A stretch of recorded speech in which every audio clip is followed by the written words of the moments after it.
parles de joueurs d'expérience, toi tu commences à avoir une sacrée expérience avec le Sénégal, je crois que tu es autour des 40 sélections avec les Lions de la Teranga. Et puis c'est décisif de plus en plus face à la RDC, lors du huitième de finale aussi. Qu'est-ce que ça dit de ton évolution dans cette équipe sénégalaise? Quel statut tu as parmi les Lions de la Teranga? Non, je pense que déjà c'est une deuxième famille. Je me sens très bien dans cette équipe. Je me sens bien le staff,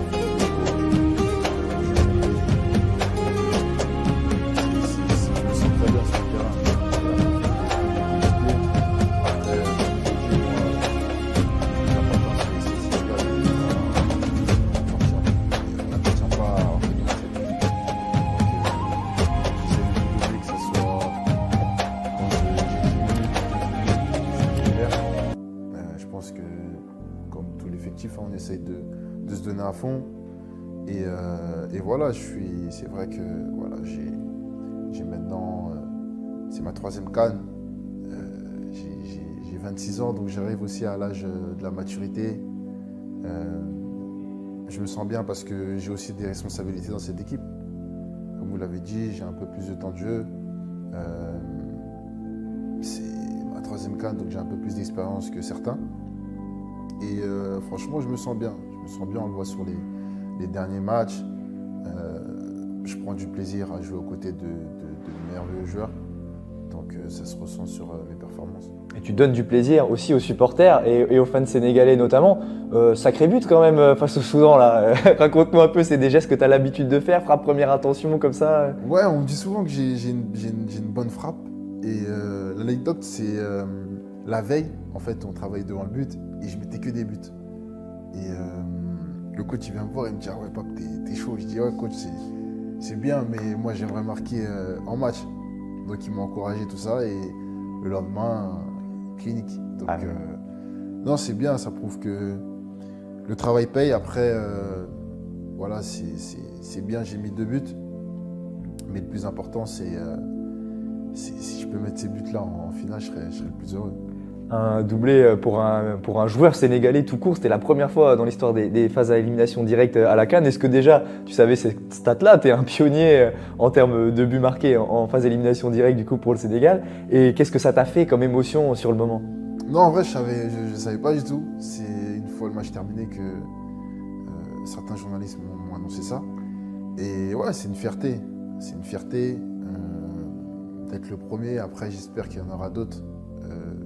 Même le prochain match. Le plus important, c'est que le Sénégal gagne. Et voilà, je pense que si on a d'autres, je serais très content.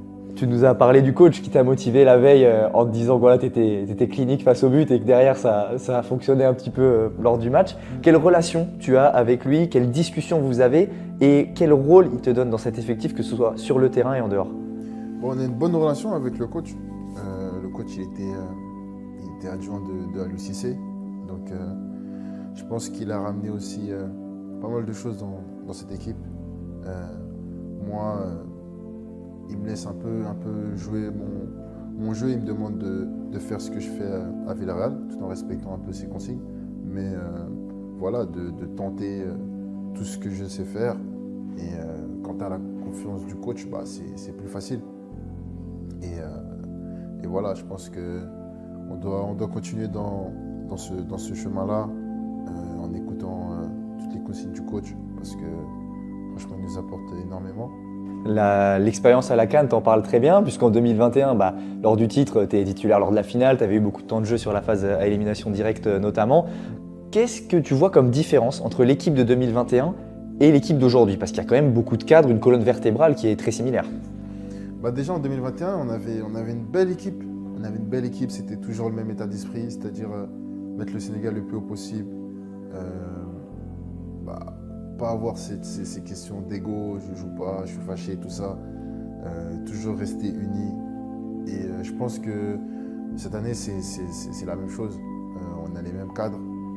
Il y a quelques cadres qui sont pas là. Mais voilà, on essaye de garder un peu tout ça. On explique aussi aux plus jeunes ce qu'on a vécu en 2021. Donc, ce qui a été, ce qu'on doit plus faire et ce qu'on doit garder. Donc je pense que c'est un peu la différence. Après,